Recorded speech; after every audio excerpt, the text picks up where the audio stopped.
그런 점에서 본다면 최인원 문학의 중기는 희곡을 집필할 때부터 시작됐다고 할 수가 있겠죠. 근데 이것은 그냥 미숙한 아들로서 제가 규정짓는 중기이고, 아마도 문학을 연구하시는 분들은 기존의 이제 그 작가를 뭐 지금 말씀하신 초기, 중기, 뭐 말기라고 했을 때 보편적으로 쓰이는 그런 방법들이 있거든요. 그런 것들을 적용하게 된다고 한다면 제가 규정짓는 것과는 다른 지점에서 중기를 잡게 될 겁니다. 이게 제가 말씀드렸었던 그 아버님에 대해서 아들이 강의를 한다라고 하는 것에 참 어려운 점이 여기 있을 것 같습니다. 그러니까 지금 그 저한테 물어주신 부분이 그 일반적인 문학 연구가들이 하는 그런 식의 나눔이라고 한다면 저는 또 아마 기점을 다른 곳으로 잡을 텐데, 아들로서 잡는다고 한다면 개인적으로는, 제 아들로서는 옛날 옛적의 허이허이를 집필하시던 그 시점을 잡고 싶습니다.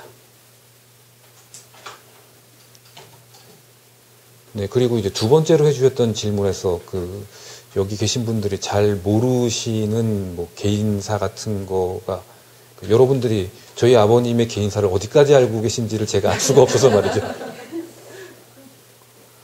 그러니까 뭐 구체적으로 알고 싶으신 그러니까 개인사 중에서도 뭐 어떤 부분을 물어주시면 제가 답변하기가 쉬울 것 같은데요. 네. 네.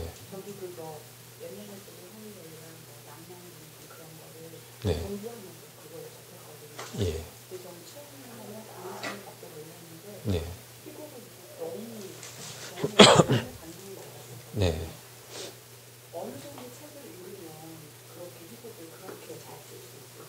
네. 네. 글쎄요, 진짜 어느 정도 읽으면은 글을 잘 수가 있을까요? 아드님은 아버님 작품 모든 거를 다 심도 있게 읽으셨습니까?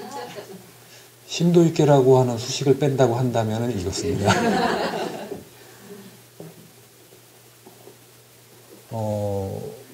일단 또 시곡 얘기가 나오셨으니까 아버님 스스로가 당신의 시곡에 대해서 했던 평가라고 한다면 지금 이 말씀을 인용하는 게 가장 적절할 것 같아서, 지금 말씀하신 것처럼 시곡을 쓰셨잖아요. 그리고 소설이야 뭐 광장을 포함 광장, 화두, 회색인, 서유기 같은 대표적인 장편 소설들이 있고, 그러니까 최인훈이라고 하는 작가는 대체로 소설가로 이름이 알려져 있고, 또 연극 쪽에 계신 분들이거나 아니면은 문학을 조금 더 전문적이라고 할까요? 그렇게 읽으시는 분들 사이에서는 또 시곡이 알려져 있고 뭐 그런데, 아버님께서는 스스로 시도 쓰셨다라고 생각을 하셨습니다. 시곡이 시라고 스스로.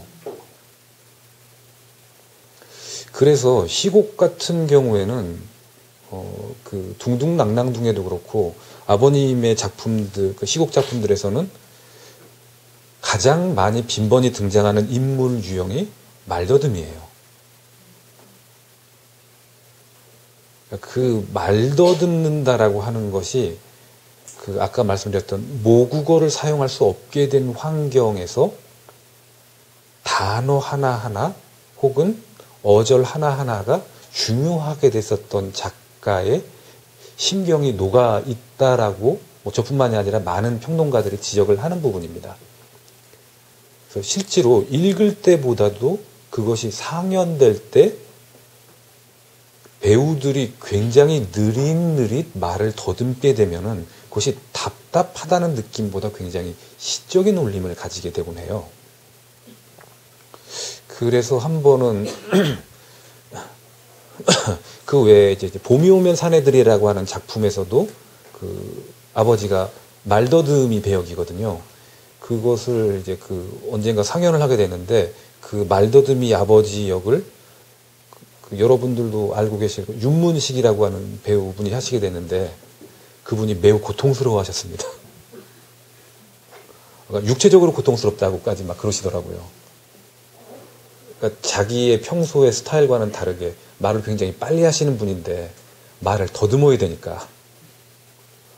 그래서 뭐 그 연습 과정 중에 한번 제가 아버님 모시고서 그 연습이 한창 상영이 되기 전에 연습이 한창일 때 한번 들른 적이 있었는데 그 윤문식 선생님이 저기에서 막 술을 마구 포금을 하시더라고요. 너무 스트레스를 받았다고. 너무 힘들다. 그러니까 몸이 힘든데 요즘 너무 배운다고 그러더라고요.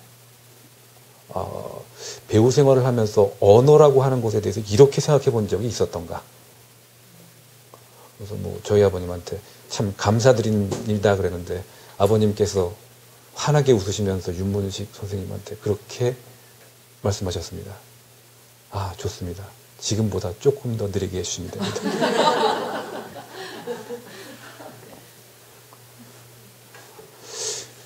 네, 그 독서와 관련해서라고 한다면은 글쎄요, 그러니까 지금 윤문식 선생님이 얼마나 더 천천히 하면 저희 아버님이 원하시는 시적 울림을 가질 수 있는 그런 낭독이 됐을까요?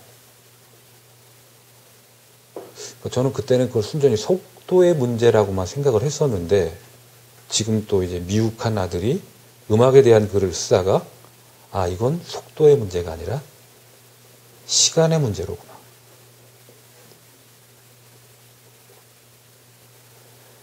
뭐 이건 저 혼자서 발견한 뭐 철학적인 깨달음이라기보다는 전문적인 음악가들의 경우에는 굉장히 답답해하는 부분이 음악에서의 템포라고 하면은 많은 사람들이 단순히 빠르기의 문제로 생각하는데 그것이 아니라는 거죠.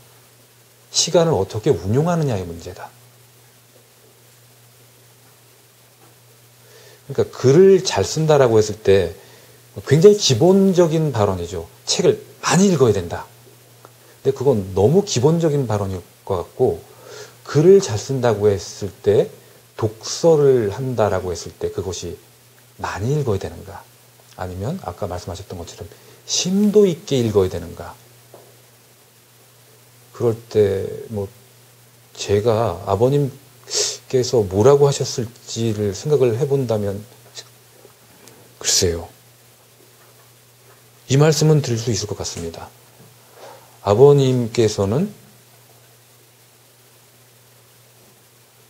책을 탐독하셨을 뿐만 아니라 여러 번 읽으셨습니다.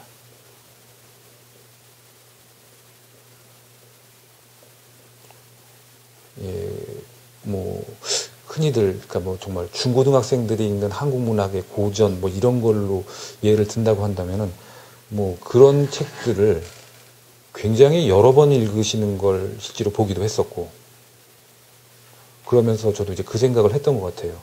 아, 저런 작가 정도가 또 읽는데 당연히 나라면 아직도 저쪽 책 속에는 내가 찾지 못한 많은 것들이 여전히 숨겨져 있을 거다. 그리고 아마 그런 것이 대가들이 남기는 명작이나 걸작이라고 불리는 것들이 일종의 조건이 아닐까 싶어요. 네, 또 질문 있으시면.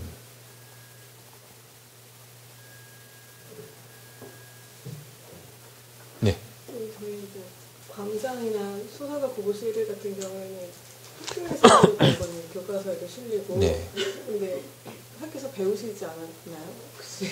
학교에서요? 교과서나 문제집에서 아버지들이 나오면 예. 기분이 어떠셨는지. 아, 예.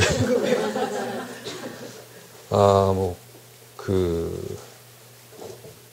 뭐, 근본적인 딜레마죠. 처음에 시작할 때부터 말씀드렸지만, 자기 아빠 얘기를 하는데 사람들이 다 귀를 쫑긋 기울이고 심지어 받아주길 준비까지 하고 있는 사람이 얼마나 될까요? 이 경우에는 유명인의 아들이라서가 아니라 아버지가 정신사와 관련된 분이시기 때문에 그런 거겠죠.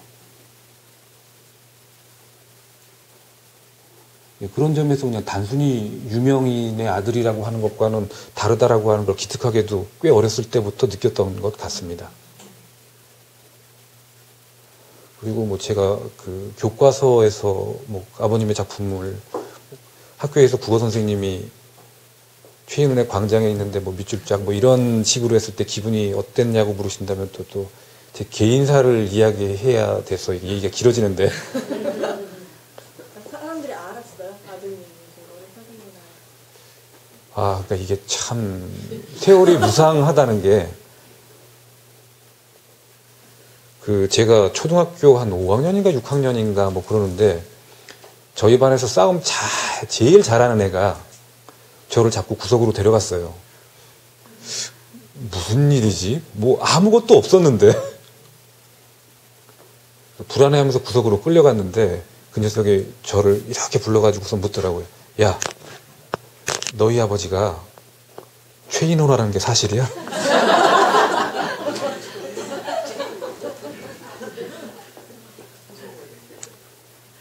세월이 무상하다는 게 참 그런 겁니다. 그때까지만 해도 최인호 선생님께서는 웬만한 연예인 부럽지 않은 지명도를 갖고 있었는데 요즘엔 모르더라고요, 사람들이.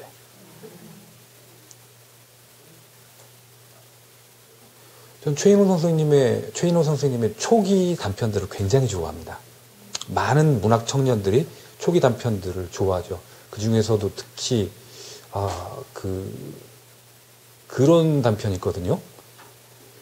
찾아가 봤는데 이제 아파트라고 하는 것이 한국인의 주거 생활로 자리 잡기 시작했던 시점의 얘기죠. 찾아가 봤는데 자기 집이라고 찾아가 봤는데 자기 집이 아닌 거예요. 근데 이게 단순히 그 뭐 홀을 잘못 찾아간 게 아니라 분명히 자기 집을 찾아갔는데 자기 집이 아니라고 하는.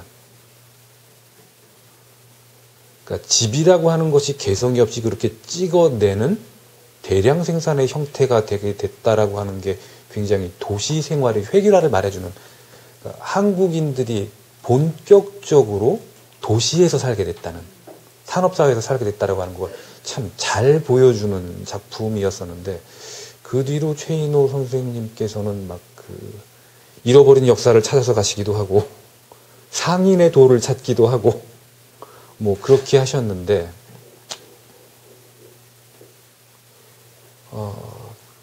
결국 그분이 그렇게 잊혀졌다라고 하는 거는 스스로가 택한 베스트셀러 작가의 길과 함께, 베스트셀러 작가라고 하는 것은 아무래도 대중의 시야에 항상 있지 않으면은 곧 잊혀지기가 쉬운 것이겠죠.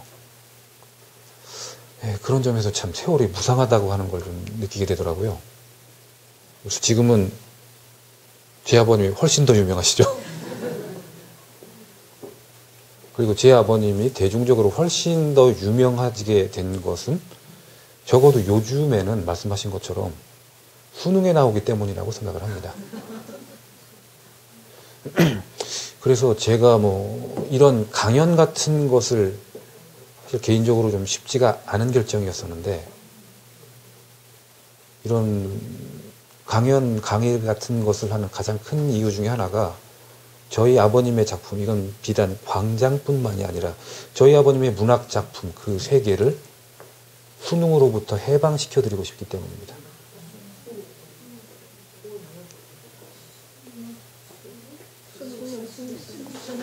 예, 그런 수학능력 평가 시험 같은 이제 그런 시험 문제로부터. 네. 죄송합니다. 이쪽 질문에 대한 답변을 제가 아직 다 못 해드려서. 예, 잠깐만요.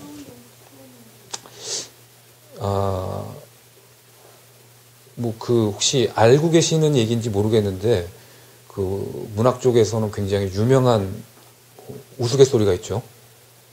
그런 수학능력 평가 시험이나 뭐 이런데 시와 관련된 지문이 나와서 문제가 나왔는데 그걸 갖고 그 시를 쓴 시인한테 줘보니까 다 틀렸더라는 얘기. 문학에서 정답을 찾는다라고 하는 것만큼 폭력적인 이야기가 없죠. 그러니까 이거는 수준이 높다 낮다를 떠나서 문학의 본질, 속성, 시작점 자체가 이게 정답이다가 아니라 정답이 뭘까를 찾는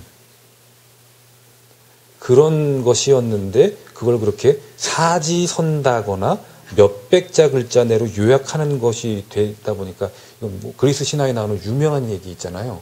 도둑이 지나가는 사람을 잡아서 침대 크기에 맞게 늘리고 줄이고 하는 그런 거에 필적할 정도의 굉장히 폭력적인 이야기거든요. 예, 그래서 아버님 작품이 그렇게 막 여기저기 시험 문제에 나오는 걸 볼 때마다 저희 아버님의 작품을 읽어보신 분들이면 누구나가 느끼시겠지만 아버님의 문장을 어딘가에 떼어와서 예문으로 싣는다라고 하는 것은 문자 그대로의 박제입니다.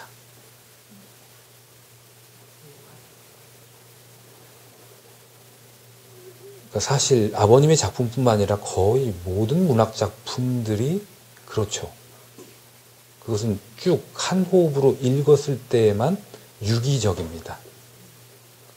그것을 몇 글자로 딱 떼내와서 하는 순간에 생명력은 없어져요. 그냥 그저 으로 전락할 뿐입니다. 그래서 제가 다시 한번 말씀드리지만 이렇게 강의 내지는 강연을 다니는 큰 이유 중에 하나가 많은 분들께서 아버님의 작품을 예문이 아니라 한 호흡으로 읽는 작품으로서 읽어주셨으면 하는 바람이 있기 때문이고, 그리고 그런 것은 개인적인 바람일 뿐만 아니라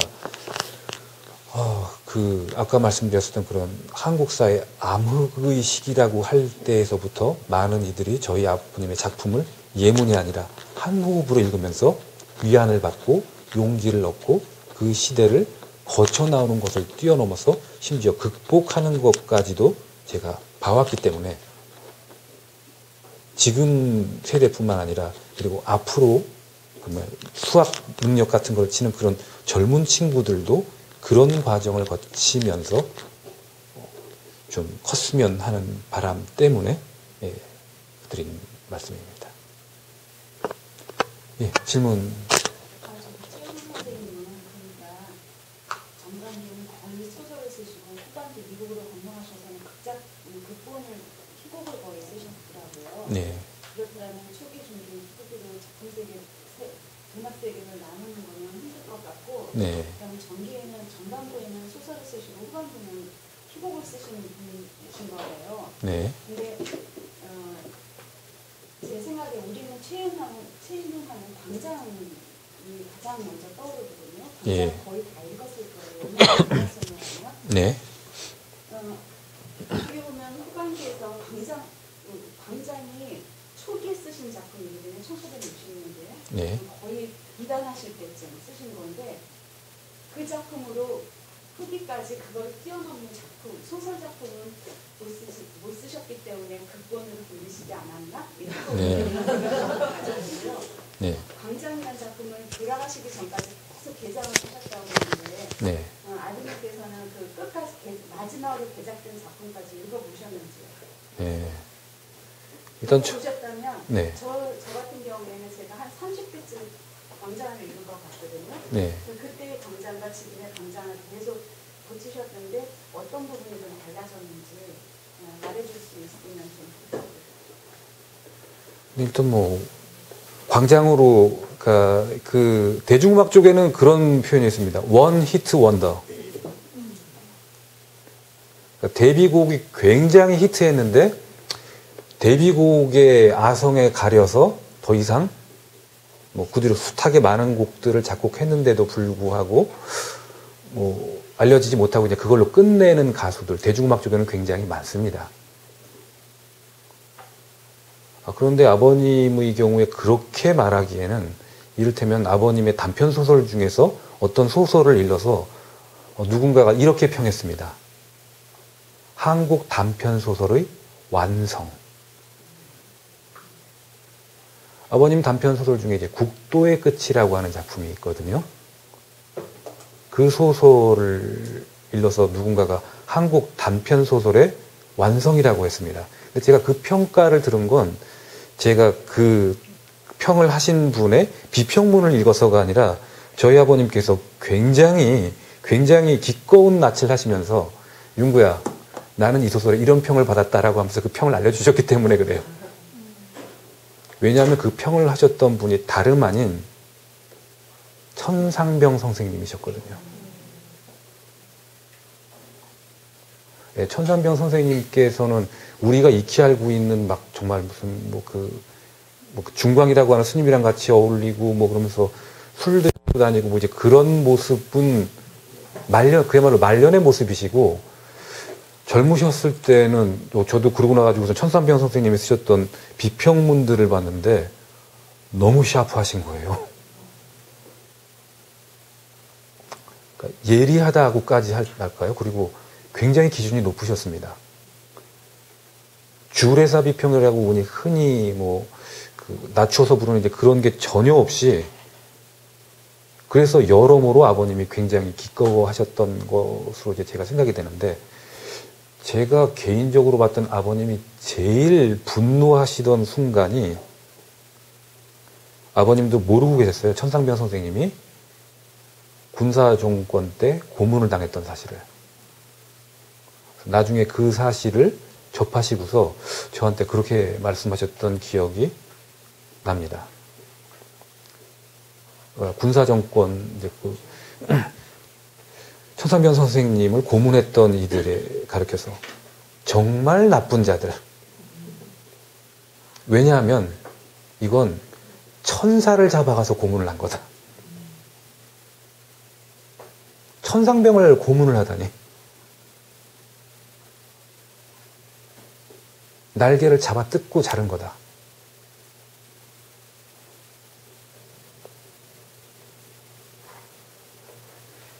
네, 광장을 뛰어넘는 작품을 썼느냐, 쓰지 못했느냐라고 하는 그 부분에 대해서는 여러모로 제가 답할 그런 문제는 아닌 것 같은데, 적어도 천상병 선생님께서는 그렇게 생각하시지 않을 것 같습니다. 네, 그리고 광장을 여러 번 개작하셨다라고 하는 그 얘기는 제가 이건 강의나 혹은 강연을 할 때마다 어쩔 수 없이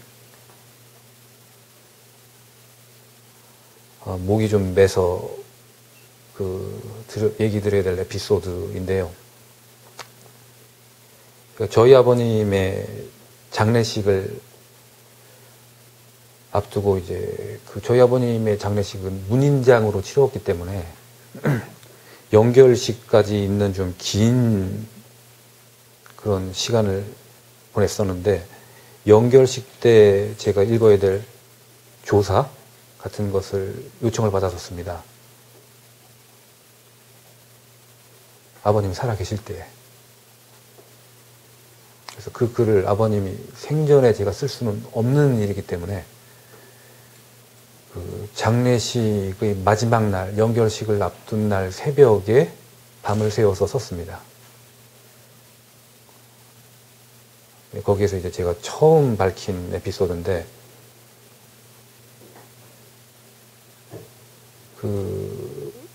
가련동이라고 하는 동네에서 좀 오래 살았었습니다. 거기에서 이제 2층 집이었었고, 2층 집에 있는 방 2개를 아버님과 제가 쓰는. 새벽에 제가 잠이 깨서 화장실을 가려고 거실에 나왔는데, 늘 그러시던 것처럼 아버님께서는 새벽까지 잠을 안 주무시고 뭔가 깊은 생각에 잠겨 계셨어요.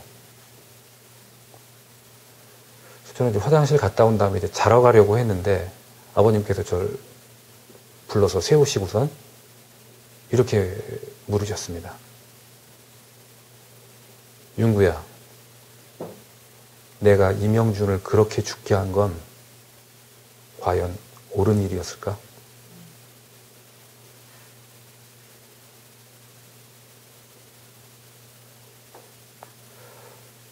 저는 그때 이거 참 큰일 났다라고 생각을 했습니다. 내가 언제 이야기를 할 수 있을까? 다른 누군가에게.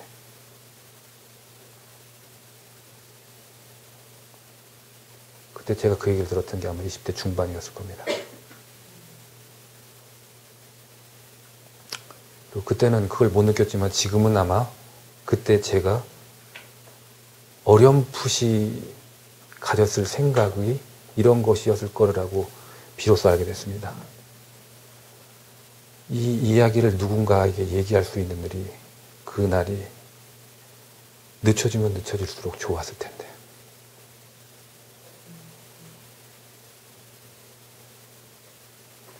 이 에피소드를 말할 때면은 비로소 이제 아버님이 제 곁에서 영원히 떠나셨다는 것을 절감합니다.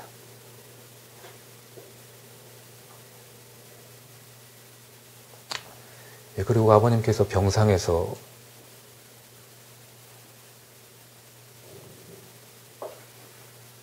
사람이 얼마나 아프면 말을 못하게 될 거예요.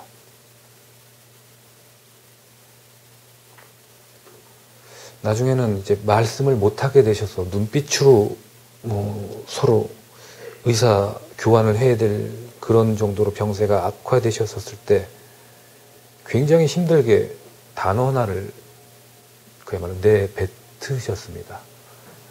캐릭터라고.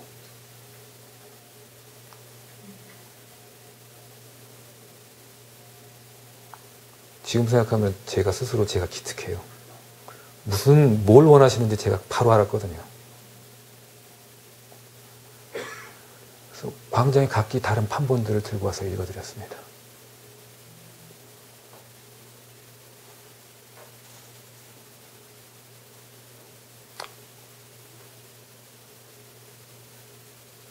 제가 조사에서도 그렇게 썼긴 했는데, 그래서 많은 분들이 그 조사에서 제가 얘기했던 그것을 이렇게 인용들을 하시더라고요. 그러니까 원래 제가 썼던 것은 이런 것이었습니다. 문학 속에서 태어나지는 않으셨지만 문학 안에서 살던 나의 아버지는 이제 문학 그 자체가 되려고 하시는구나. 나의 아버지에게 있어서 죽음이란 광장을 고칠 수 없는 상태를 말하는 것일지도 모르겠다.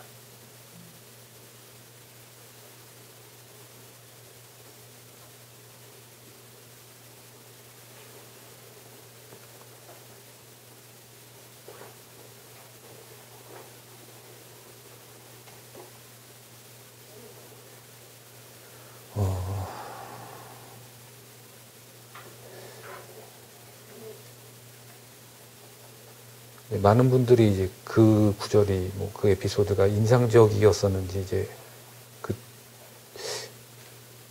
그 에피소드를 많이 인용들을 해주시고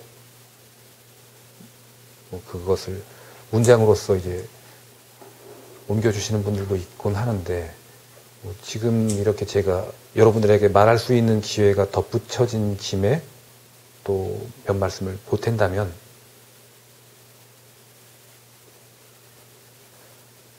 저희 아버님의 작품의 일종의 관통하는 주제어랄까?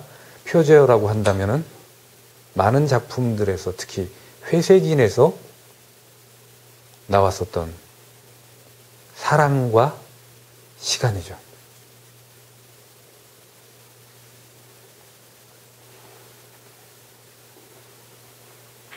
주인공 독고준이 혁명을 이야기하는 자신의 친구에게 그럼 너의 해결책은 뭐냐라고 했을 때 사랑과 시간이라고 얘기를 합니다. 제가 말씀드렸던 그 아버님의 에피소드에서 이 부분을 좀 알아주셨으면 하는 바람이 있습니다.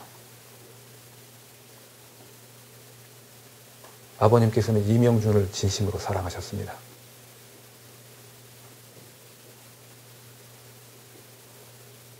그를 죽음에 이르게 한 자신의 펜 끝에 대해서 당신이 숨을 거두시는 그 마지막 시간까지 괴로워하셨습니다. 근데 그렇게 했던 것은 비단 자신의 손끝이 아니었거든요. 아버님께서는 스스로의 정체성에 대해서 어떻게 생각하느냐라고 했을 때 이런 말씀을 하신 적이 있습니다. 나는 시대의 석이었다.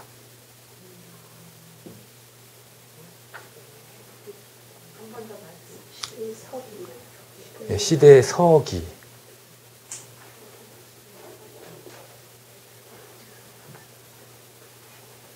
네, 또 질문 있으시면. 네, 알겠습니다. 네. 저는 오늘 한 시간면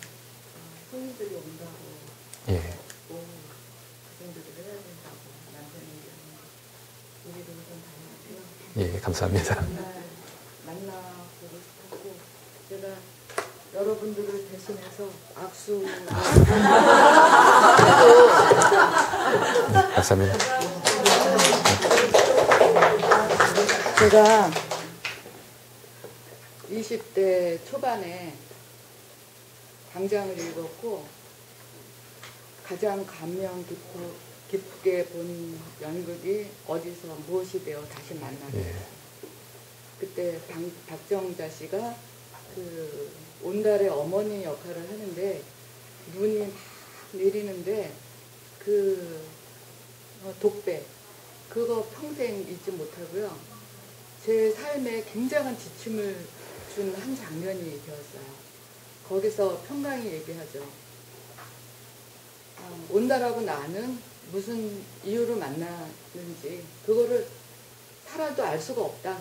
근데 시간이 가고 온달이 죽음에 이르렀을 때야 그거를 깨닫게 되는 그것이 저에게는 제가 결혼 생활이 어렵잖아요. 사는 게 어렵잖아요. 예. 그 삶의 고비마다에서 그거를 느꼈던 것 같아요. 이거는 아직 다 안 왔기 때문이야. 조금 더 가봐야 알아.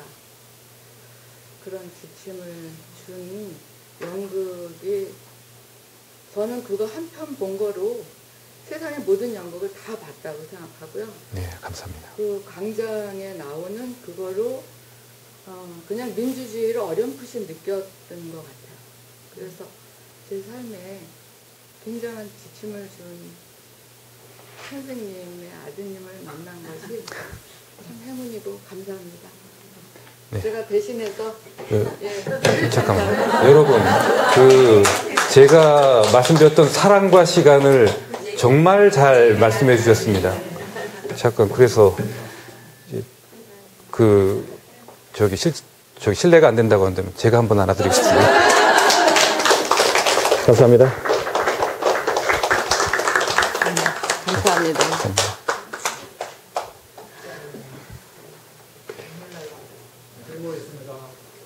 저쪽에 먼저 질문을 해주신 분이 계셔서요. 네. 아까 그 교사 말씀하실 때 제가 좀 위안이 되고 싶어서 지금 읽은 책에 대해서 읽은 책 중에 최은희의 가장 팻말을 혹시 아시겠지만 제가 한 번 더 번복을 하자면 네. 우리나라 서울광장 있잖아요. 예. 그거를 최은현 선생님의 광장이라는 이름을 따서 만들었다는 거를 글을 네. 본 적이 있어요. 알고 계시는지. 예. 그거 돌아가셨지만 영원히 남는 그게 제가 봤을 때는 정말 그냥 막 읽은 책을 얼마 전에 다시 최은현 선생님의 책을 다시 다 보면서 정말 한꺼번에 20페이지 이상은 제가 하루에 한 권 읽는 게 제일 목표거든요. 예. 수행하시는데 선생님의 책을 쭉 보면서 하루에 20페이지 이상은 못 보겠어요. 갖고 생각 거의 다 끝나가고 있는데 그때 제일 제 법칙에서 벗어나서 오래 읽었던 얼마 전 있었어요. 예. 오늘 그렇게 소식을 듣게 돼서 너무 고맙습니다. 예, 감사합니다. 질문 아니셨던 것 같은데. 혹시 질문은 따로 없으시고요. 네. 그러면 지금 질문은 아니셨지만은 그 말씀해 주신 것 때문에 제가 생각나는 거 몇 개가 있는데요. 그 앞에서 해주셨던 말씀과 또 연결이 되는 것 같습니다. 저는 문학을 포함해서 예술이나 인문학이 비실용으로 분류되는 한국의 일종의 인식, 가치 체계, 분류하는 방법에 대해서 상당히 이해할 수 없는 세월을 보내고 있습니다. 예술이 왜 실용이 아닌가? 제 개인사를 또 말씀을 드려야 되겠는데, 제가 대학에서 10년 넘게 강의를 했었거든요. 예전으로 치면은 그 과목 담당하는 과목이 예전으로 치면은 대학 국어인 셈입니다. 저는 이제 그 과목을 굉장히 좀 즐겼습니다. 농담 반 진담 반으로 주변 사람들한테 나는 매 학기마다 러시안 룰렛을 경험한다고 왜냐하면 어떤 과가 걸릴지 모르거든요. 그리고 이제 제가 아직까지도 버리지 못한 생각을 확인하곤 했던 것이, 그래, 대학 정도쯤 오게 되면 뭔가를, 자기가 공부하는 것이 무엇인가가 그 인간을 어느 정도는 규정하게 돼 있어. 근데 지금은 대학 강의를 안 합니다. 가장 큰 이유가 지금 생각해 보면 조금 전에 제가 말씀드렸던 바로 그것. 대학 정도쯤 되게 되면 무엇을 공부하는지가 그 인간을 어느 정도는 규정한다라고 하는 생각이 부정당하거든요. 오늘날 대한민국에서는 전공은 의미가 없습니다.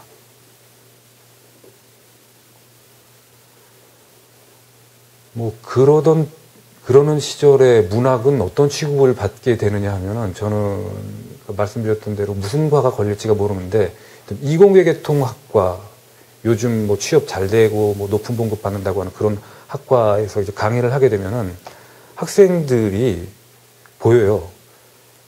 특히 이제 제일 앞줄에 있는 학생들이 눈빛이 이글이글 불타고 있는 것을 제가 보게 됩니다. 적개심으로 뭐 말도 못하게 불타올라요. 그러니까 이 과목이 싫어 정도가 아니에요.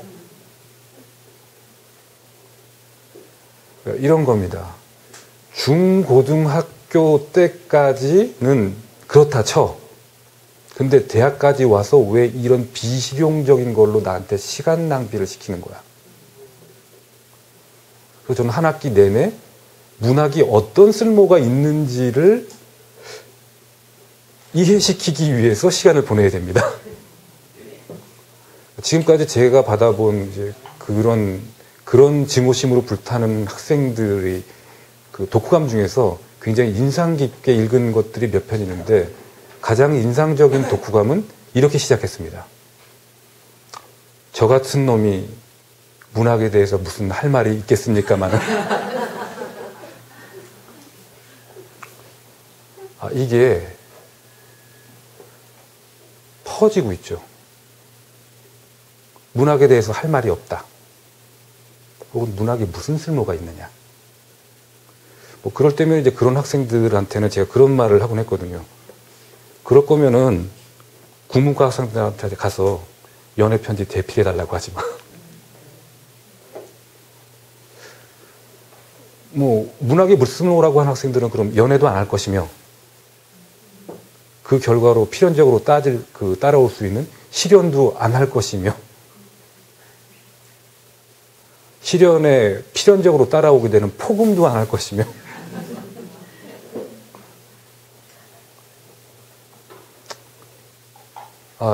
저는 그래서 어떻게 하면 문학이 실용적인가, 나아가서는 예술이 실용적인가. 비단 아버님의 작품뿐만이 아니라 예술에 대해서 얘기가 될 때면 제 개인적인 화두는 이것입니다. 삶으로부터 나온 예술을 어떻게 사람들로 하여금 삶에서 누릴 수 있게끔 예술을 삶에게 돌려줄 것인가.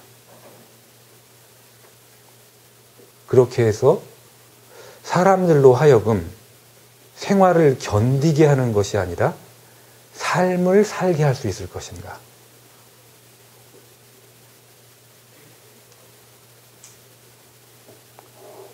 근데 이것은 모든 대가들의 장르를 불만하고 모든 대가들이 가지고 있는 문제의식이죠.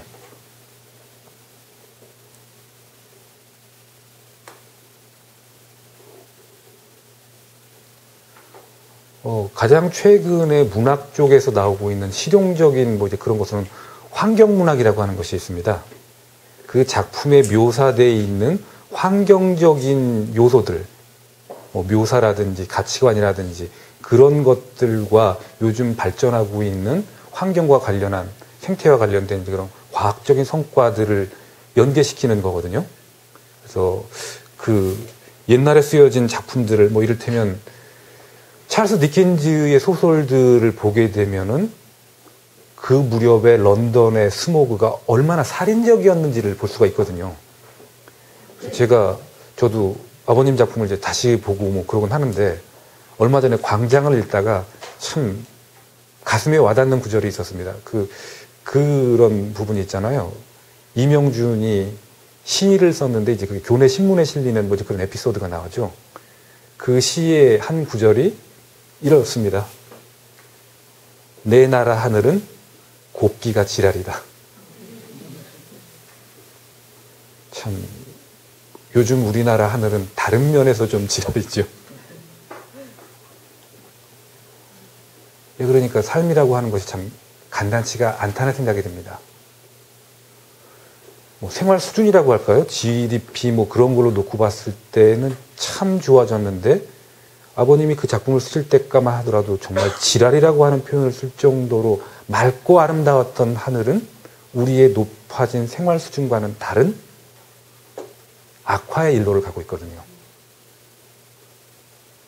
이런 것들이 다 예술은 실용이다라고 하는 고민 혹은 명제 혹은 지금 우리 사회에서 있는 이런 주된 기조에 대한 좋은 반론이 된다고 생각을 합니다. 예, 질문 아까 그게 강장에 두 예자가 나오지 않나요? 네. 그때 헤어져야만 했던 그 이유를 모르고 나는 읽었거든요. 예. 그거를 최근에 아직 옛날에 읽어봐서 그러는데 네. 그게 내가 맹쾌하지가 않아가지고 네. 그게 내가 네. 이것도 이제 그럼 제가 조금 전에 했던 얘기와 연결시켜서 좀 말씀을 드리겠습니다. 명쾌한 이유로 이별을 하는 연인들이 세상에 몇이나 될까요?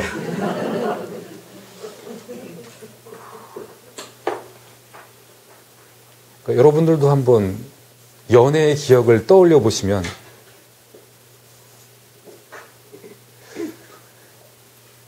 첫사랑의 경우에는 심지어 왜 그 혹은 그녀를 사랑하게 됐는지조차도 잘 떠오르시지가 않으실 겁니다. 그냥 그 사람을 좋아했었다라고 하는 기억이 남겠죠. 그래서 어떻게 보면은 그 질문해 주신 그대로라고 한다면 저희 아버님이 작품을 참 잘 썼구나 싶은데 아마 이제 그런 이유들이 명확하게 나온다고 한다면 그걸 가리자라고 하는 것이 이혼 법정이잖아요. 근데 이혼 법정 저는 그게 어디였더라? 무슨 역에서 내리니까 각 우리나라 지하철역마다 내리게 되면은 아 여기는 어디가 명소로구나 같은 걸 느낄 수가 있죠. 3호선 압구정역에서 내리면은 예, 성형외과 광고들이 쫙 있잖아요. 그러는 것처럼 어느 역에서 내렸는데 보니까 뭐 이혼 전문 변호사 뭐 그 광고들이 쫙 붙어 있는 예, 그쪽이 가정법원이 있기 때문에 뭐 그렇다라고 얘기들을 하시더라고요. 아마 그러니까 사랑했던 남녀들이 헤어지는 이유를 가린다라고 하는 것은 그 법학이라고 하는 것은 사실 논리의 극치거든요. 근데 그 사람들조차도 그것을 가릴 때 잘하는 사람이 있고 못하는 사람이 있다라고 하는 건 그만큼 남자와 여자가 사랑했던 남녀가 사라지는 서로 헤어지게 되는 이유를 참 논리적으로 명쾌하게 설명하는 게 얼마나 어려운지. 그래서 오히려 그 이유를 잘 모르게끔 돼 있는 것이 잘된 문학적 표현이거나 묘사가 역설적으로 아닌지 말해주는 게 아닐까 싶습니다. 네. 감사합니다. 네.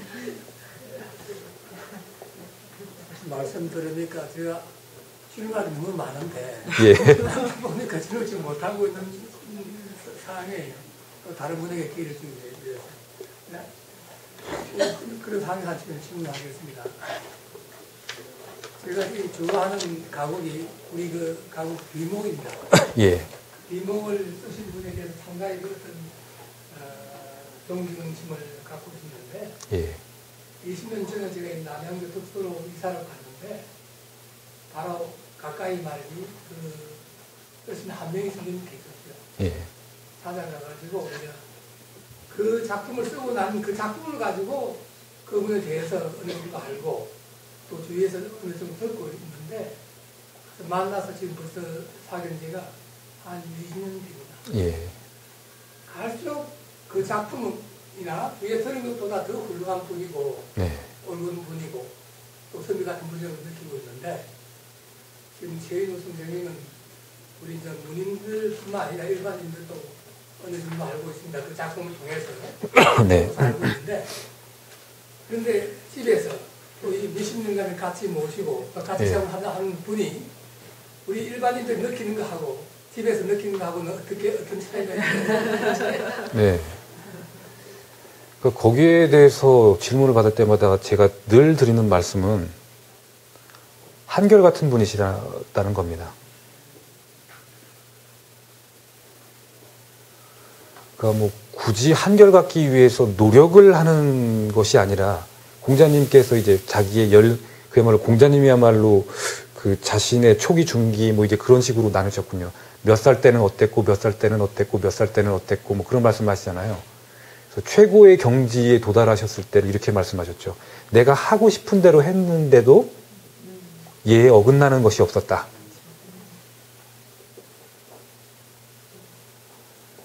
그런 분이셨는데 제가 논어에서 굉장히 좋아하는 대목이 있는데요. 공자님 동네에 굉장히 말 안 듣고 망난이고 파랗고 뭐 이제 그런 젊은이가 있었는 모양입니다. 공자님께서 지팡이로 너는 도대체 언제 정신 차려서 예법을 뭐 차리는 그런 사람이 될 거냐라고 막 지팡이로 두들겨 패시는 장면이 있거든요. 제가 아는 게 그때 공자님의 연세가 바로 하고 싶은 대로 하시는데도 예법에 어긋나지 않는 그때 그러신 걸로 알고 있는데 그래서 제가 이른바 유교식 예법이라고 하는 것에 대해서 굉장히 혼란스러웠던 때가 있었어요. 그런 식으로 살고 있는 젊은이에게 막 두들겨 팬다라고 하는 체벌을 가하면서 정신 차리라고 어르신이 얘기하는 게 공자님한테는 그러면은 예법에 어긋나는 일이 아니었다는 결론밖에 안 나오더라고요. 물론 여기에는 꽃으로도 때리지 말라라고 하는 현대식 교육법과는 이게 몇천 년 전의 얘기니까요. 그러니까 사람이 사람을 때린다, 그러니까 이 부분에서 저는 역사의 발전을 믿습니다. 저는 역사는 늘 그 모양이고 변하지 않고, 뭐 약자가 강자에게 착취당하고 이런 건 변하지 않고, 뭐 이런 얘기를 안 믿습니다. 심지어 공자님조차도 훈육의 과정에서 사람을 때리셨는데, 이제는 그렇지가 않게 됐거든요. 제도적으로 누군가를 가르치는 사람은 교육의 일환으로서 자기의 가르침을 받는 사람을 절대로 때리면 안 되게 됐습니다. 이제 그런 이른바 육체적인 폭력을 통해서 자신의 의사를 관철한다라고 하는 그런 것은 광장에서도 이제 보이는 측면이죠. 이명준이 고문을 당하는 장면이 있죠.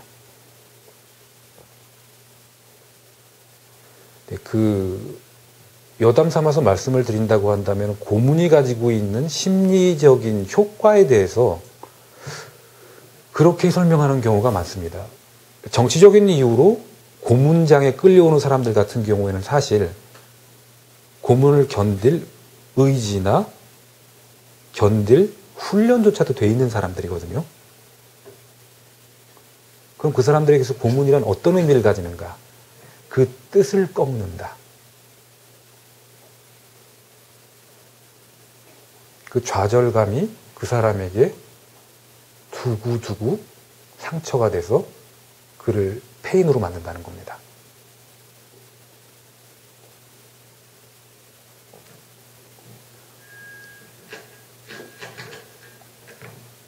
그러니까 뭐 아까 단적으로 말씀드렸지만은 모국어를 사용할 수 없는 최인훈 같은 작가가 모국어의 현장을 떠날 수밖에 없도록 만드는 시대.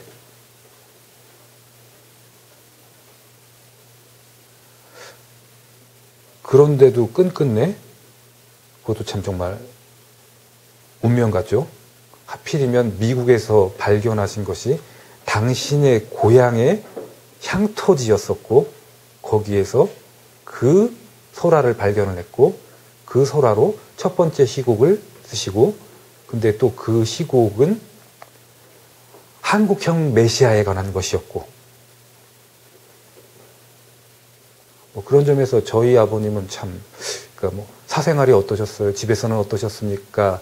뭐 그런 부분들을 말씀해 주세요. 그럴 때 참 그 여러분들의 기대를 배반하고 실망시키는 얘기를 해드릴 수밖에 없는 게 한결같으셨습니다. 그리고 또 어떻게 보면 필연이었다는 생각이 듭니다.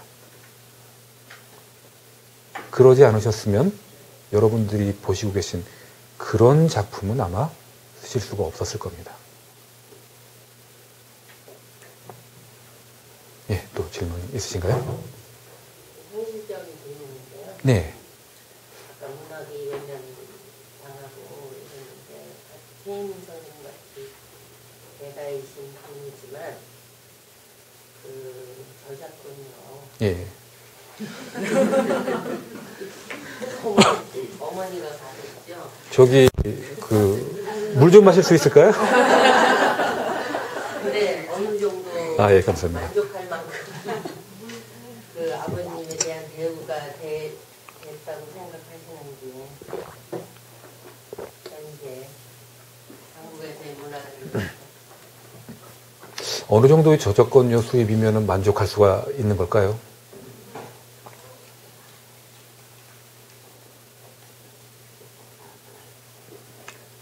글쎄요, 그러니까 가치 기준, 그 사람의 가치관이 어떤 것인가는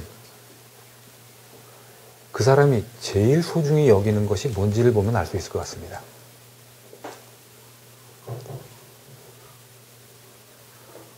저작권과 관련해서라고 하면 굉장히 유명한 농담이 하나 있습니다. 원래 그 저작권이라고 하는 것은 굉장히 근대에 나온 개념이에요. 그리고 이제 그 개념을 만든 것은 문학 진영이 아니라 영화 쪽입니다. 그러니까 언제 그렇게 개정이 됐는지 모르겠는데 그래서 지금 말씀드린 그런 산업적인 메커니즘 때문에 그 저작권의 기한이 저작권자 사후 50년이었거든요. 예, 근데 70년으로 개정이 됐죠. 개정이 된 이유가 있습니다. 이 저작권법과 관련해서 가장 힘이 센 곳 혹은 가장 극악스러운 곳은 월트 디즈니사입니다. 이 사람들이 그 저작권에 대해서 굉장히 그 악랄하기로 유명해요. 오죽하면 이런 농담이 있습니다. 그러니까 이 사람들은 그 자신들의 저작권이 훼손됐다 싶으면 정말 악자까지 쫓아가서 청구를 하거든요. 그래서 이런 농담이 있는데요. 그 무인도에 표류를 당했어요, 누군가가. 그래서 구조를 받기 위해서 맨날 불을 피워보고 모래사장에 SOS도 그려보고 했는데 그런데도 불구하고 10몇 년이 넘게 그 구조를 못 받는 거예요. 그래서 화가 난 나머지 아무 생각 없이 모래사장에 미키마우스 그림을 그렸는데 즉시 헬리콥터가 뜨더니 월트 디즈니사에서 저작권료를 내놔야 된다고. 미키마우스 저작권 50년이 만료가 됐거든요. 그래서 엄청난 로비를 한 끝에 저작권이 70년으로 연장이 됐습니다.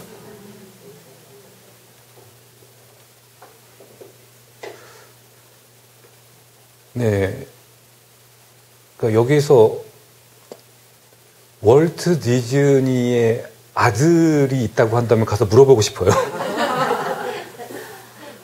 당신에게 중요한 것은 미키마우스를 통해서 들어오는 저작권 수입이냐 아니면 당신의 아버지가 만들어낸 그 생쥐가 세대에 걸쳐서 어린이들에게 주었었던 꿈이냐.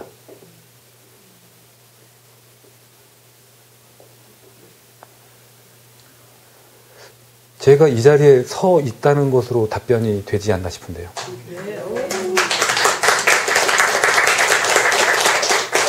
네, 감사합니다. 네. 문학적인 질문을 한 말씀 하고 싶은데요. 예. 그러니까 한결같다고 이야기를 하셔가지고 희망 같은 건 좀 있었는데 예. 아까 잠깐 말씀드렸다시피 책을 많이 보면서 예. 써볼까 이렇게 생각을 하고 있는데 저는 그게 안 돼요. 빙의 아시잖아요. 예. 내가 작품적인 그래서 100% 나를 그러니까 내가 미친 듯이 뭐 술을 마시는 사람은 같이 술을 마시고 담배를 피는 게 굉장히 멋있다고 하면 나도 한 번쯤은 해봐야 되겠다. 우리가 예. 책에 살인을 해보지 않았을 때는 그 장면이나 예. 떨림 같은 걸 못 느꼈기 때문에 느꼈다 그런 것을 보면서 그렇게까지는 안 하지만 빙의라는 형태하고 그다음에 몰입하는 거하고 네. 그건 어디까지 그 생활에서 네.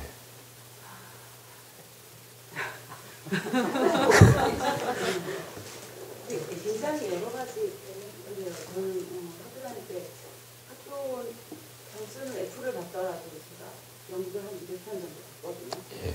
그렇게 그래서 이제 여기 이제 지금 오게 됐는데 책하고 희곡하고 그럼 혼자 이제 뭐 예를 들어서 막걸리를 마시는 건 이런 걸 이렇게 관중들한테 주는데 또 못 마셨으면 혼자 대학생 여대생인데도 혼자 가서 막걸리 한 잔 마시고 뭐 이런 식의 몰입이나 빙의 같은 게 좀 심했어요. 네. 그거를 나이가 들어서 책을 보고 연극을 보고 그러면서도 이게 분리가 안 되는 거예요. 예. 여기 와서 한탄하고 과제를 받을 수 있을지 잘 모르겠지만 배를 걸쳐서 그리고 아버지가 좋아하기 때문에 같이 이렇게 우동가게를 물려받듯이 네. 같이 문학을 한다고 생각을 하고 네. 그런 면에서 그 두 가지에 대해서 몰입과 공유에 대해서 네.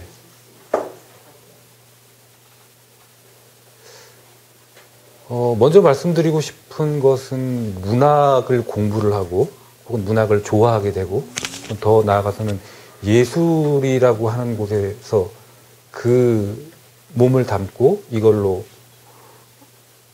나의 정체성을 구성하고 뭐 이런 결정을 내린 것은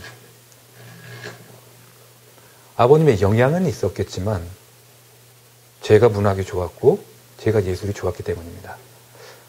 아마 그렇기 때문에 이제 제 개인적인 뭐 삶이랄까 뭐 이제 그런 것들을 따라서 최종적으로는 지금 문학보다는 음악에 대해서 글을 쓰거나 강연을 하고 다니고 그렇게 된 것 같습니다.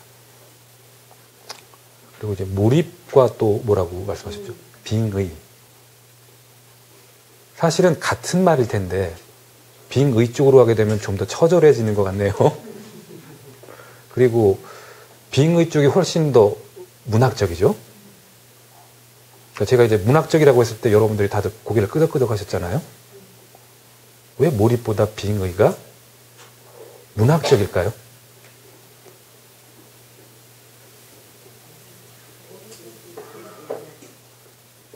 네, 왜 몰입보다 빙의가 더 문학적이라고 생각을? 내 의지가 담긴 거고 네. 빙의는 저절로 그렇게 되는 거는 예, 지금 그 아버님이 어떤 분이셨냐고 이제 궁금해하시는 것들이 있으니까 이를테면 이런 것이 아버님 전형적인 화법이십니다. 아버님이 그 수업을 오랫동안 이제 그 서울예대에서 강의를 하셨는데 이런 식으로 강의를 하셨다고 하는데 저는 아버님의 강의를 들어본 적은 없거든요. 물론 교실에서요. 뭐 이제 그 강의실에서 뭐 선생님이 뭐 이런 식으로 수업을 하셨기 때문에 어떻고 뭐 어떻고 어떻더라고 하는 제자분들 얘기를 들을 때마다 제가 요즘 늘 답변 드린 게 있습니다. 저는 40몇 년 넘게 그렇게 살아왔다고. 그러니까 궁금해 하시는 그런 아버님의 뭐 사적인 면모라고 할까요? 생활에서 어쩌셨느냐라고 하는 걸 간접 체험시켜 드리는 차원에서 그럼 이걸 아버님식으로 한번 진행을 해보겠습니다. 자, 왜 몰입과 빙의에서 빙의가 더 문학적이라고 순간적으로 다들 동의를 하셨는지, 왜 그렇게? 저는 개인적으로 그 어떤 그림으로 표현하는 십자가의 모양으로 그러니까 우리 삶이 가로면 어떤 신적인 그 하늘과 땅이 있듯이 그랬을 때 그 교차점에서 저절로 자연스럽게 나오는 그런 것이 빙의라고 봅니다. 그런 면에서 우리 그런 수련을 쌓는 과정이 중요하고 예. 몰입은 이제 그 빙의 쪽으로 가기 위한 단계라고 네. 예. 또, 저는 네. 미치는 거라고. 미치는 거라고. 미치지 않으면.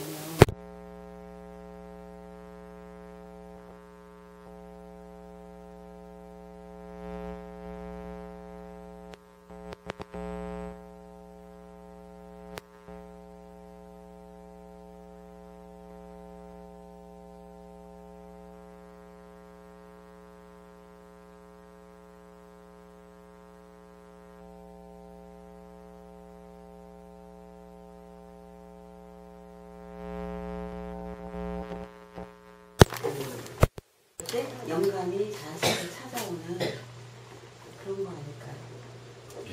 그러니까 이미 준비되어 있지만 열심히 했기 때문에 그럴 때 영감도 오고 비밀이 되듯이 어떤 예술이 창조가 되려면 그런 과정이 있을 때 좋은 예술이 나올 거예요. 예. 또 의견 있으신 분 없습니까? 몰입은 나 스스로 네. 집중해서 들어가는 거라면 빙의는 신과의 어떤 접선 같은 거. 네. 네, 그렇죠. 또.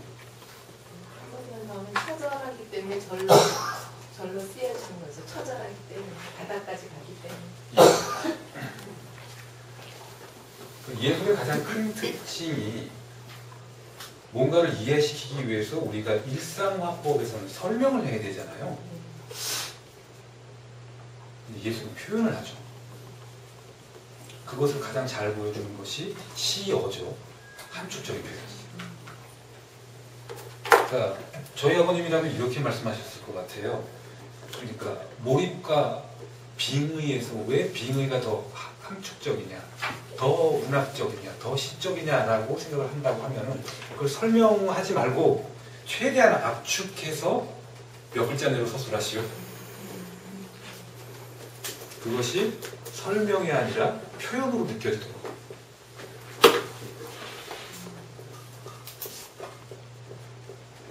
어떻게 더 압축을 해주실 분 안 계신가요?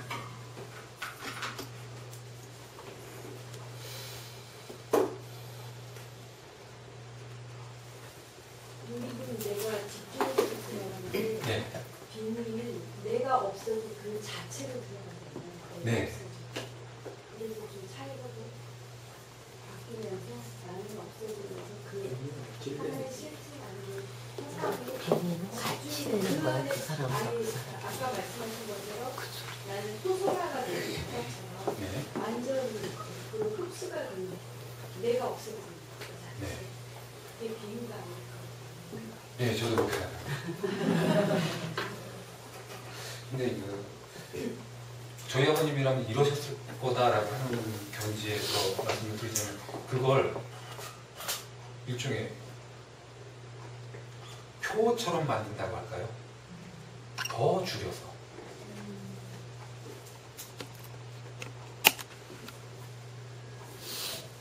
경계의 유무 혹은 경계의 밀도라고 말하면 어떨까요? 몰입이라고 했을 때 말씀하신 것처럼 여기에 완고하게 나가 있죠. 그래서 저쪽에 신경을 기울여서 최대한 저쪽처럼 생각하겠다인 것이죠. 그런데 빙의라고 했을 때는 그가 아니죠. 그는 나니까.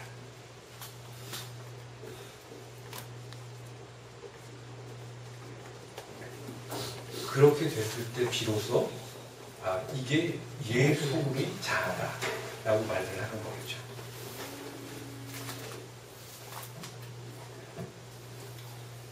그러니까 지금 이제 좋은 질문을 해주셔서 이렇게 제가 아까 해주셨던 질문에 대해서 훨씬 더 깊이 있게 보충 설명을 해드릴 수 있게 된 것 같은데 제가 뭐 말씀드렸던 그 에피소드 아버님께서 이명진의 죽음에 대해서 저한테 물으셨다라고 하는 그런 것이 빙의의 경지겠죠.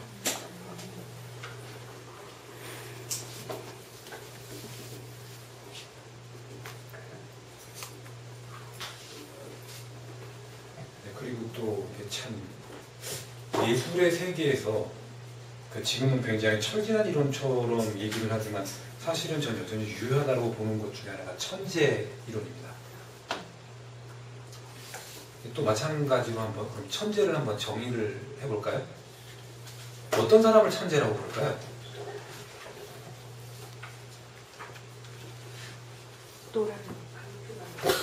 계속 광기에 집착을 하시는데 이분이 계속 광기기. 저는 천재를 항상 이제 뭐 베토벤이라든가 뭐 그런 음악 작곡가를 볼 때마다 하나님이 그 신이 인간의 몸을 빌어서 신이 이렇게 만든 거지 인간으로서 절대 작곡할 수 없다는 저는 그런 생각을 들거든요. 그러니까 천재들은 약간 좀 인간의 몸을 빌어서 그 절대자가 그거를 그냥 받아서 정말 너무 추상적이네. 과거에는 이제 그런 이론들이 특히 기독교 문화권에서는 모색을 했었죠. 반댈세. 어떻게 인간이 저런 걸 작곡할 수 있을까? 그런 경이로운. 대표적인 인물이 모차. 모차르트는 비단 서양 고전음악이라고 하는 고전음악이라는 장르를 넘어서 서구 문화의 아이콘 중에 한 명이라고 할 수 있는 사람인데 이 사람의 그 전기적인 사실을 보면은 눈을 의심케 합니다. 3살 때 작곡을 시작을 했어요. 5살 때 피아노 협주곡을 작곡을 했습니다. 10살이 되기 전에 오페라를 작곡하고 있거든요. 3살이면은 말을 삐약삐약하는 시기인 건데 작곡을 했으니까.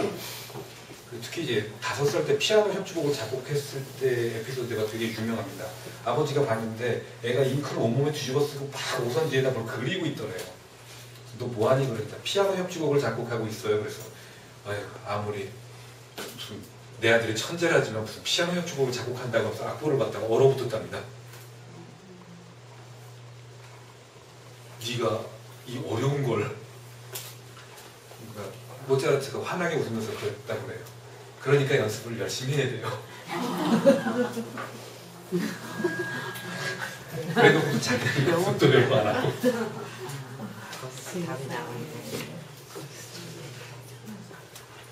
모차르트의 천재성과 관해서 지금은 굉장히 과장된 얘기고 그렇게까지 대단한 것은 아니다. 어느 정도의 작곡 지식이 있는 사람들은 할 수 있는 거다라고는 돼 있지만 또 유명한 얘기 중에 이런 게 있습니다. 알레그리라고 하는 작곡가가 작곡한 미제레레 신이여 저를 불쌍히 여기소서 불쌍히 여기소서라는 라틴어인데요. 성가곡입니다. 알레그리는 교황청 전속 작곡가였었는데 이 사람이 작곡한 이 미제레레를 역대 교황들이 너무 사랑한 나머지 이 곡의 악보를 교황청 바깥으로 반출시키는 걸 금지시켰다 그래요. 교황청에서만 연주가 되는 겁니다. 지금 연주도 되고 있고 녹음도 되고 있거든요.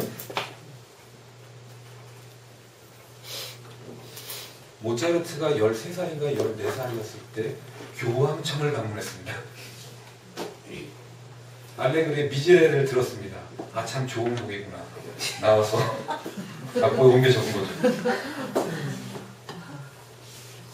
뭐 이 사람의 에피소드들을 보면 사람인가 싶을 정도의 얘기들의 연속이고, 근데 더 놀라운 것은 점점 좋아지는 것이 느껴진달까요? 마이너의 작품들 같은 것을 들어보면 우리가 흔히들 생각하는 천재라고 한다면 이미 완성되어야 되기 때문에 초기든 중기든 뭐 말기든 1번과 마지막 교향곡인 41번 사이에는 명백한 질적인 우열이 있거든요. 모차르트는 그렇게 얘기를 했다 그래요. 아니 어쩜 그렇게 아무 고뇌도 없이 그렇게 작곡을 하세요. 왜냐하면 그렇게 작곡을 했다 그래요. 모차르트가 서양 예술사에서는 최초로 프리랜서를 선언해서 먹고 살았었던 사람이고, 그렇기 때문에 그 수입이 굉장히 널을 쥐었다고 합니다. 수입이 좋을 때 산 당구대가 있다 그래요. 아마데우스라고 하는 영화에서 그 장면을 굉장히 활용을 했는데 그 당구대에서 당구공을 이렇게 탁 하고 저쪽으로 보내고 난 다음에 그 사이에 작곡을 하고. 그러니까 남아있는 베토벤의 악보들 같은 것을 보면은 전부 다 고치고 했는데 모차르트의 악보 같은 경우는 그냥 머릿속에서 그냥 나오는 걸 적은 거죠. 네, 모차르트의 작업 방식 때문에 그래서 그 사람은 아마도 스스로 그런 식으로 천재 신화를 부추긴 것도 있는 것 같아요. 그런데 이제 본인의 손내를 뭐 드러낸 적이 있다고 합니다. 그렇게 해서 아무런 고뇌 없이 그런 작업을 하니 당신 참 천재 뭐 그랬는데 거기에 대해서 감사합니다. 전 그렇게 보이려고 참 노력합니다. 라고 하더라도 그 나와있는 결과를 보면 참 예. 그래서 누군가가 모차르트를 예로 해서 이게 제가 아까 말씀드렸었던 것 같은 설명이 아닌 문학적인 압축, 그래서 이제 문학적인 표현이다라고 할 수 있는 천재의 정의가 있습니다. 과정을 거치지 않고 결과에 도달하는 자.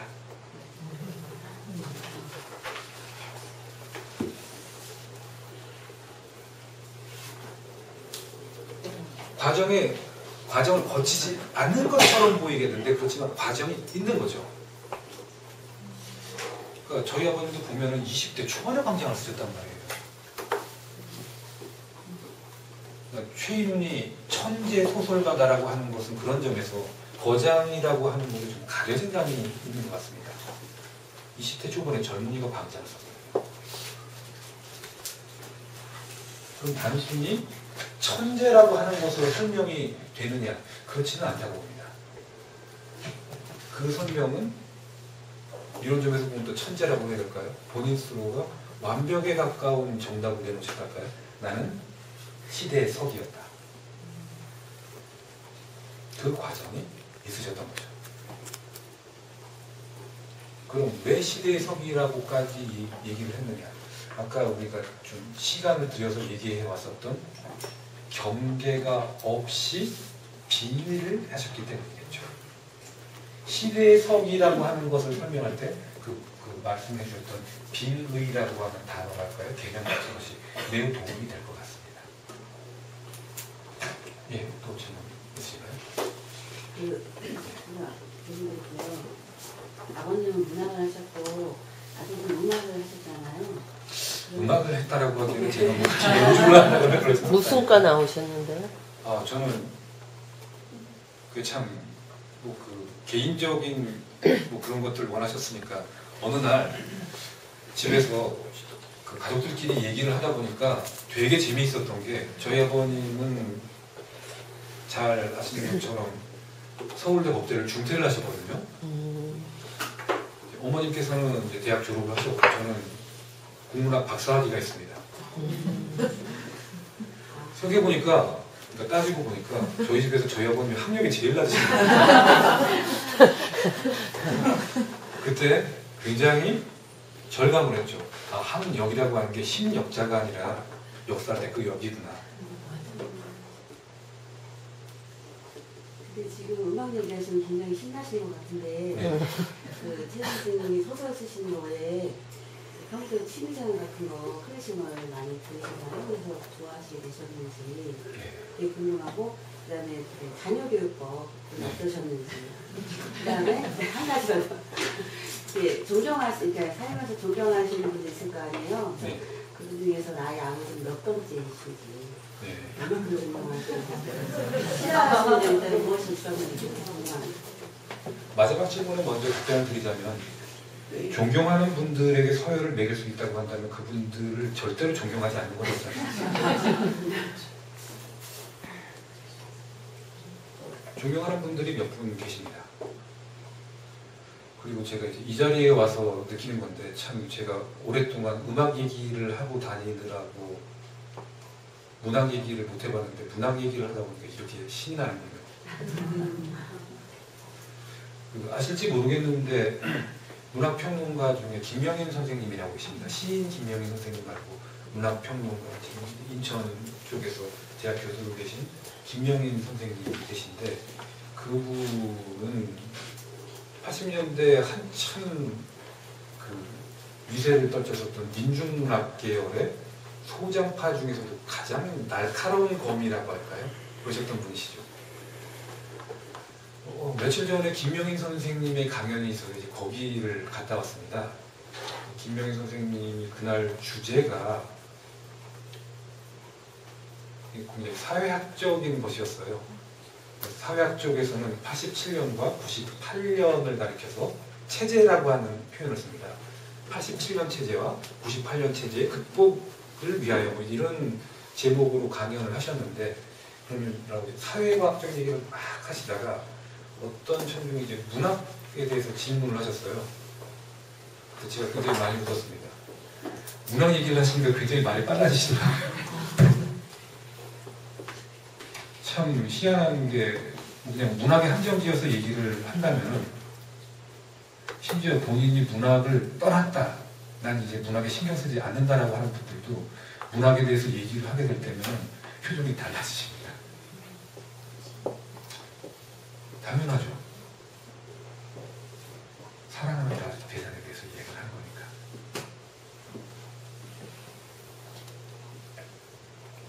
네, 그래서 질문을 더 구체적으로 해주시면. 마지막 질문. 이쪽이 아직. 최현 선생님이 클래식 음악이나 뭐 이런 거 좋아하셨는지, 음악 얘기하시면 굉장히 손하고 계시거든요.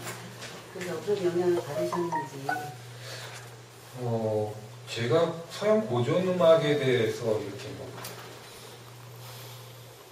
나름 뭐 전문가가 됐던 뭐 계기랄까 뭐 그런 것들은 제 개인사와 관련된 것입니다. 그래서 어떻게 보면은 그 서양 고전 음악에 관해서라면은 아버님이 저한테 영향을 주신 게 아니라 제가 아버님한테 영향을 드렸다라고까지 말할 수 있을까요? 뭐 그럴 수밖에 없는 것이, 이거는 제가 또 확실히 예술가의 천부적인 포착력은 다르구나 싶은 것이, 제가 그 영향력이라고 말씀을 드리는 것은, 이를테면은 아까 뭐 제가 베토벤 교향곡에 대해서 말씀을 드렸잖아요. 그런 건 공부해본 사람만이 할 수 있는 설명이거든요. 그래서 베토벤 교향곡의 어떤 연주를 들었을 때 그것이 사람에게 주는, 그걸 들은 사람한테 주는 정서적인 환기력이라고 할까, 상상력을 뭐 추구하는 무슨 할까 라고 하는 것에 대한 설명은 그런 쪽으로 공부를 안 하신 분이라고는 상상할 수가 없을 정도로 탁월한 것이었습니다. 뭐 그런 부분에서는 아버님이랑 꽤 여러 음악들을 들었습니다. 그렇지만 그것을 즐기셨다라고 말하기에는 아버님에게는 너무나 한결같이 독서인이셨기 때문에 결국 모든 것이 문학으로 돌아오셨던 것 같아요.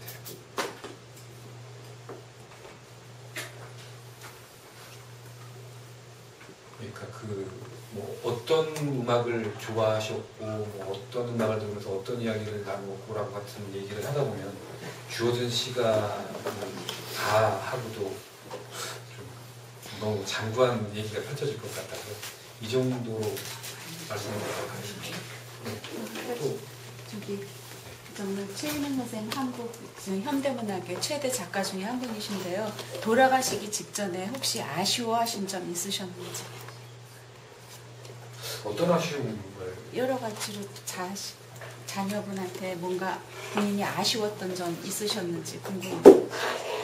모든 거에 다 만족하셨는지, 혹시 못다 했던 것이 있었는지. 뭐. 그것이 답변이 될지 없을지는 모르겠는데, 제가 저희 어머님한테 요즘 저는 어머니의 울음소리를 들으면서 잠에서 깨고 어머님의 한숨소리를 들으면서 잠자리에 듭니다. 그래서 어머니를 위로해드리기 위해 제가 그런 얘기를 하고 갑니다. 옛날 얘기에 보면 옛날 얘기에는 굉장히 강한 존재 둘이 나오죠. 지나가던 스님과 지나가던 나그네. 그들은 인류 역사상 최고의 퇴마사들입니다. 못 때려잡는 악의 존재들이 없죠. 근데 대체로 지나가던 나그네들은 화를 쏘고 지나가던 스님들은 부적 같은 걸 주시잖아요. 이제 스님들이나 이제 도사들이 장차 큰 위기에 처할 그 설화의 주인공들에게 주는 선물들에서 가장 많이 나오는 게 비단 주머니죠. 위급할 때 이걸 던져라. 어머님한테 제가 그런 말씀을 드립니다. 우리에게 비단 주머니를 2개를 남겨주셨다고. 어머님께서 어머님한테 이제 투병이라고 할 만한 것이 시작됐을 때 아직 병원에 들어가시기 전에 제가 어머님한테 전해드린 게 있는데 그렇게 말씀하셨다고 해요. 당신은 참 씩씩한 사람이라고.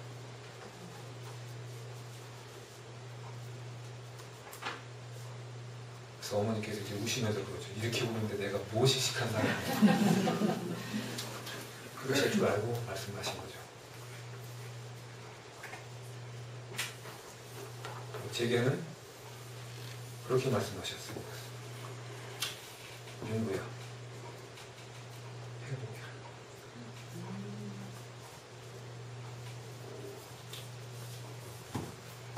굳이 어떻게 사는 것이 행복이고 어때야 사람이 행복하고 그런 설명을 안 해주셨습니다. 제가 알 거라고 생각을 하셨던 거죠.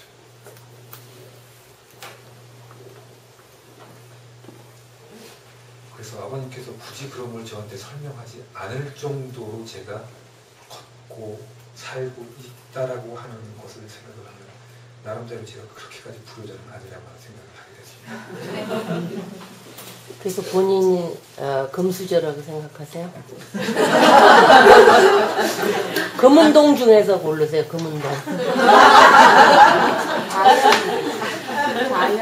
지금 이 에피소드를 마무리 짓자면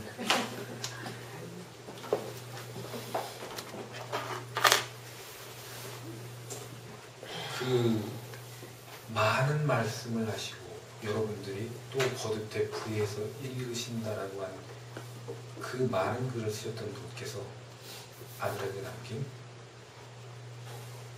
비단 주머니에 담겨있는 이야기는 행복해라였습니다. 사랑과 시간,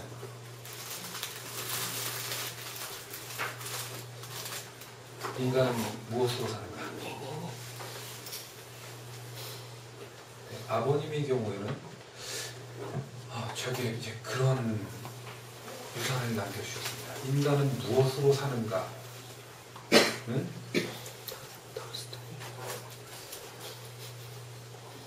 개개인이 자신의 삶을 살면서 스스로 선택해야 합니다.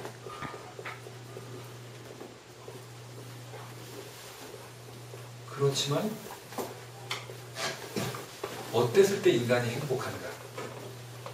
행복이란 무엇인가에 대해서는 시대가 됐던 지역이 됐던 나이가 어리건 적건 그런 것들을 뛰어넘어서 어떤 공통적인 답이 있을 거라고 하는 게 저도 제 아버님의 생각이셨던 것 같습니다.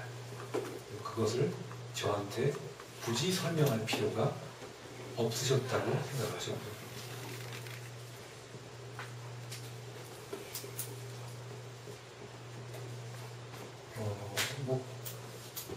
금운동으로 따진다면 가정교육에 대해서 물으셨으니까 아버님께서는 단정적으로 그렇게 말씀하신 적이 없지만 지금 그 질문에 대한 답으로 제가 그냥 그런 형태로 만든다면 이렇게 말을 할 수 있을 것 같습니다. 삶은 금, 은, 도로 규정할 수 없는 몹시 소중한 것입니다.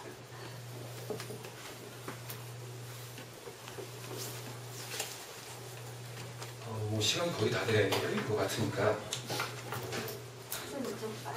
네. 아까 그 아버님이 내가 강의는 아닌데 강의 같은 두세 번 하신다고 그러셨는데 저는 그중에서 이제 두 번째 분 사람으로 굉장히 영광스럽고 부탁하고요. 그분이 희망적이신 호기심과 하나님의 그 이해를 믿으시는 지금 완전히 아닙니다. 근데 왜? 아름다운 기가 조금 이제 강의 끝났을 때도 인상이 굉장히 의미를 많이 쓰셔서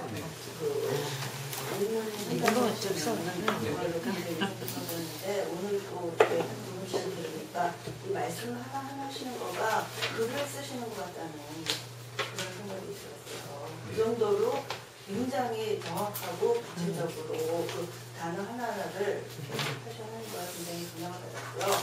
그때 강의해 주셨던 내용 중에서 저한테 이제 가져오셨던 뭐 오늘 말씀 안 하신 거를 좀 해주십사하고 그 라이온킹 미소하고 타자기 얘기를 좀 해주십사하고 네, 질문이 아니라 이제 드려주시면 되겠습니다.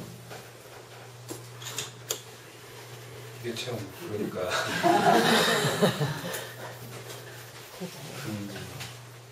그 말씀을 드렸던 건 지금 이제 굳이 제가 여러분들 앞에서 그냥 쭉 저 혼자서 얘기하는 이제 그런 강의식으로 하지 않겠다라고 하는 건 일종의 영적인 즉흥성 같은 것도 해서 그랬을 때 좀 제가 가감 없이 제 진심 어린 이야기들을 할 수 있지 않을까 싶어서 이런 형식을 취해봤던 것인데 지금 요청하신 것은 이제 끄집어내서 이제 하는 거라서 좀 어색할 것 같은데. 일단 광장님과 중국 역사가 잘못됐다는 거를 아버님 이거 아버지가 잘못된 거 했더니 라이온킹 미소 같은 걸로 제가 아주 흐뭇하게 쳐다봤던 게 저는 정말 좋았거든요. 말씀하신 거로 이제 다 설명해.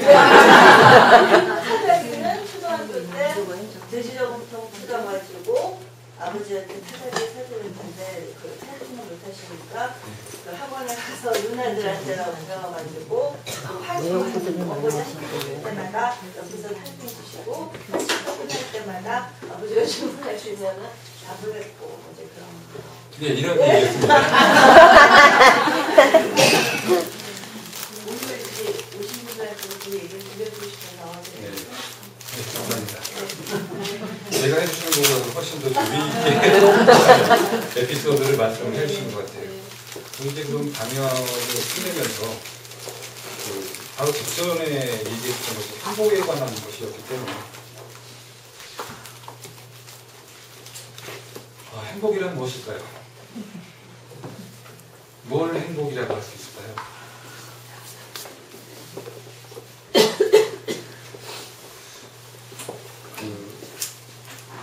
참 이럴 때 세대 차라고 하는 걸 느끼게 되는데요. 일세를 풍미한 수필이 있죠. 우리를 슬프게 하는 것들. 그걸 요즘 젊은 세대들은 모릅니다. 이제 더 이상 국어 교과서에 실리지 않거든요. 이게 아까 말씀드렸었던 교과서에 박제되어 있는 문학의 한 대표적인 사례인 것 같아서 좀 씁쓸하기는 한데 우리를 슬프게 하는 것들이라고 하는 수필을 제가 얼마 전에 다시 보다가 오히려 역설적으로 그 슬프게 하는 것들 그 슬픔의 정서를 따라가다 보니까 오히려 나를 행복하게 하는 것들은 무엇인가를 좀 깨달아가게 됐었습니다.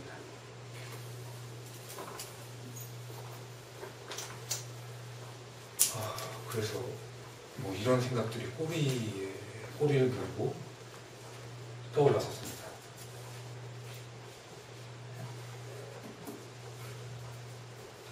아버지와 함께 거닐었던 산책길을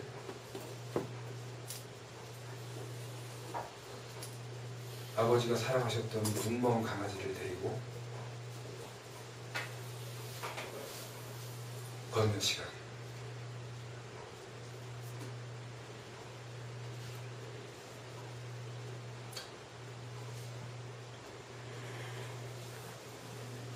비단 주머니 이야기를 할 때면 우시다가도 빙그레 웃음 짓는 어머니의 표정.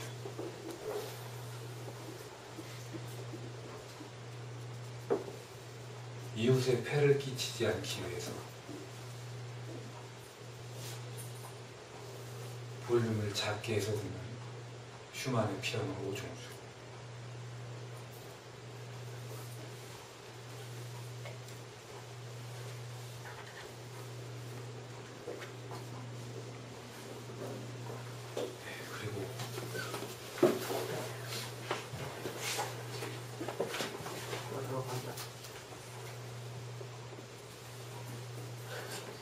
나의 아빠의 작품을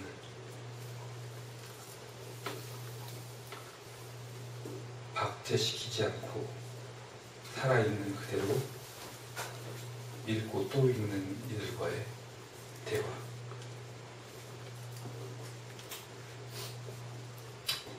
감사합니다.